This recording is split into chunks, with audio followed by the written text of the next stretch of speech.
नमस्कार साथियों, मैं शशिधर चौधरी आपके अपने चैनल हाईटेक क्लासेस में आप सभी का हार्दिक स्वागत करता हूं। जी साथियों, लेटेस्ट और नवीनतम जानकारी के लिए आप हमारे चैनल को सब्सक्राइब कर लीजिए और वीडियो को ज़्यादा से ज़्यादा शेयर कीजिए। जी साथियों, आज मैं आप लोगों के लिए एक ऐसी अपडेट लेकर के आया हूँ जो कि क्या है आपके लिए बहुत ही इंपॉर्टेंट है, जो कि आपके राज्य उत्तर प्रदेश से है और बहुत ही साथियों क्या है इम्पोर्टेंट है। तो इसे हम लोग लिखते हैं UP SSSC AGTA जो भर्ती आई है आपकी ना, AGT जो आपकी 2024 में भर्ती आई है, ऐसे संबंधित कुछ चर्चा मैं आपसे कर लेता हूँ। देखिए साथियों, इसके लिए आपको क्या करना है, आपको इसकी वैकेंसी में जब फॉर्म फिल करना है तब आपको क्या क्या करना है ये जरूर आपको क्या है नोट जरूर कर लेना है। आपके पास क्या क्या होना चाहिए, क्या क्या नहीं होना चाहिए।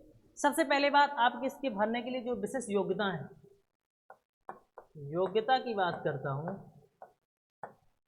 ठीक है साथियों, यदि योग्यता की बात करूं तब आपके पास सबसे पहला काम होना चाहिए पीटी 2023 का क्या है स्कोर कार्ड होना चाहिए।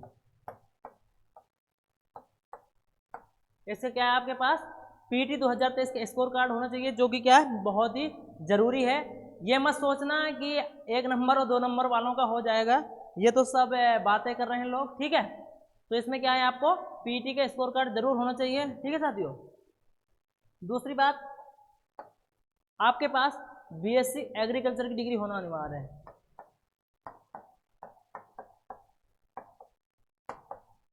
बीएससी एग्रीकल्चर के साथ साथ जो एलाइड वाले सब्जेक्ट होते हैं, बीटेक एग्रीकल्चर और BSc horticulture, BSc agro forestry, ये सारे क्या है बीएससी होम साइंस, जो कि क्या है 4 वर्षीय डिग्री है। ये क्या है 4 वर्षीय डिग्री है, 4 वर्षीय पाठ्यक्रम कृषि के ओनली,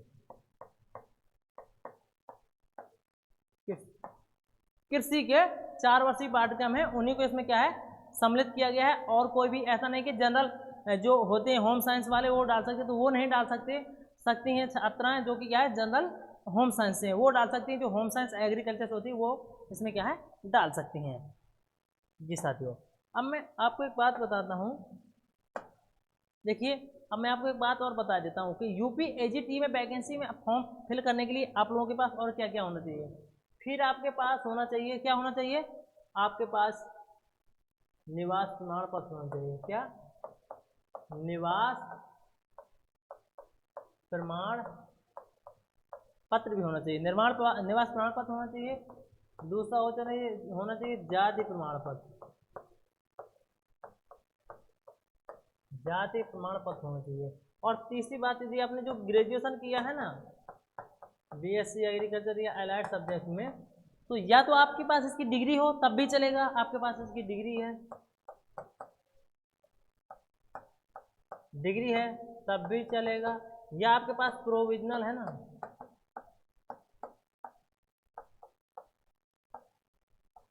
यदि आपके पास प्रोविजनल है तब भी चलेगा। क्योंकि इसमें सिर्फ क्या है आपका जो रोल नंबर है जैसे वो मांगा जाएगा, कुछ भी करके कुछ है तो आपके क्या है, तो आप इसमें क्या है फिल कर सकते हैं। कुछ भी रोल नंबर है आपको तो क्या है आप फिल कर सकते हैं। और उसके बाद क्या है आप उसका जो पासिंग की ईयर है उसे डालना है, और अपने जो मार्क्स हैं मैक्सिमम मार्क्स भी डालने हैं।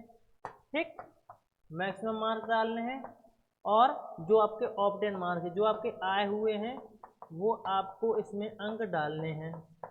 ठीक है साथियों, फिर आपको क्या करना है पेमेंट के लिए जाना है।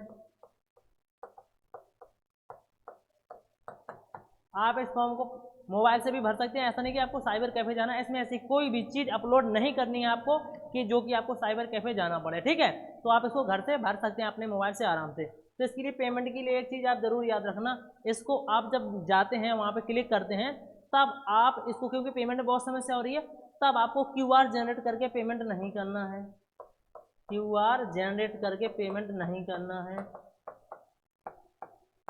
पेमेंट नहीं करना है। ठीक, तब आपको क्या करना है यूपीआई नंबर डालना, अपना यूपीआई नंबर डाल के वेरीफाई करके फिर अपना पेमेंट करना है। और जब तक सक्सेसफुल ना हो जाए, जब तक सक्सेसफुल ना हो जाए तब तक उसी विंडो को ओपन किए रहना, उसको क्लोज नहीं करना है। इस बात को आपको क्या है याद रखना है, नहीं तो क्या है ये वो हो जाता है, चला जाता है पेंडिंग में। ठीक, फिर इसके बाद यदि आपका पेंडिंग में चला भी जाए, यदि आपका पेंडिंग में भी चला जाए, यदि आपका पेंडिंग में पेमेंट चला जाए, तब आपको क्या करना है, तब आपको क्या करना है, देखिए मैं आपको बताता हूँ, एक पॉइंट को आप नोट डाउन कर लीजिए। यदि ऐसी स्थिति होती है तब आपको 1 से 2 दिन वेट करना है, 1 से 2 दिन वेट करें, वेट करें। ठीक, यदि 1 से 2 दिन वेट करने के बाद भी यदि पेंडिंग में चला गया, पेमेंट आपका हो गया आपके इधर सक्सेसफुल और पेंडिंग बता रहा है, तो 1-2 दिन वेट कर लीजिए। यदि ऐसा नहीं होता है तब आप फिर आयोग को जीमेल कीजिए। क्या है, जीमेल कीजिए। ठीक, यदि ऐसा नहीं भी होता है, फिर इसके बाद यदि ऐसा एक उसमें आता है डबल पेमेंट का आता है, मतलब डबल पेमेंट वाला वेरिफिकेशन का एक दिया हुआ है, डबल फी